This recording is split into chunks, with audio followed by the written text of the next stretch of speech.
Happy birthday to you.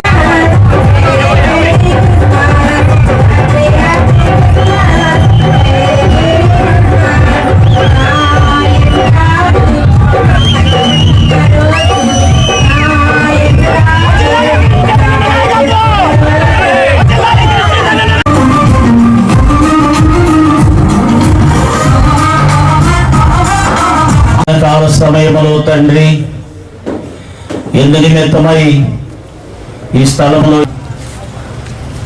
విజయోత్సవం కొరకై మేము అంత పెద్ద మహానాయకుడైనా ఎన్ని మంచి పనులు చేసినా ప్రజల యొక్క ఆలోచనలకి ప్రజాస్వామ్యానికి విరుద్ధానికి నియంత్రణ పోకలుంటే తగిన బుద్ధి చెబుతారు అనే విషయాన్ని ప్రతి నాయకుడు గుర్తు పెట్టుకోవాల్సిన సమయం ఆసన్నమైందని చెప్పి ఈ సందర్భంగా మనవి చేస్తూ ఎవరైనా ఇలాంటి కార్యక్రమం జరిగినప్పుడు పెద్దలు తెలియజెప్పినప్పుడు దాన్ని సవరించుకోవటమే మానవుడి యొక్క యేసుక్రీస్తు ప్రభువు చెప్పిన విషయాలు అనే విషయాన్ని కూడా ఆమె తెలియజేస్తూ ఈ సమాజం ప్రజాస్వామ్యాన్ని కోరుకుంటుంది, పేదవాడి యొక్క మంచి చేయాలని కోరుకుంటుంది, తోటి మానవుడికి సేవ చేయాలని కోరుకుంటుంది.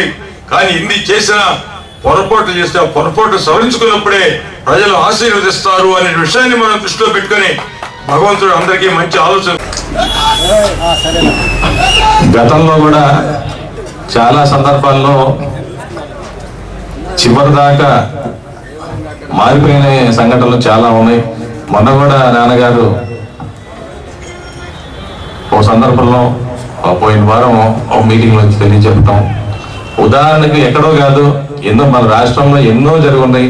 మొన్న తెలంగాణలో కూడా చివరిలో కూడా మార్చిన దాకా చాలా ఉన్నాయి. అంతెందుకు ఈ నియోజకవర్గంలో నాన్నగారు 94లో ఒకరికి బీఫామ్ ఇచ్చినా కూడా వారు కాదు అని చెప్పి ఇండిపెండెంట్ గా వేసి మళ్ళా ఒక పార్టీ మద్దతు ఇచ్చిన దాఖలు మన నియోజకవర్గంలో మన దగ్గరే జరుగుతుంది. సో ప్రతి ఒక్కరు కూడా అది గుర్తు పెట్టుకోవాలి. సమయం చాలా ఉంది. సో ఎవరు కూడా అధైర్యపడద్దు.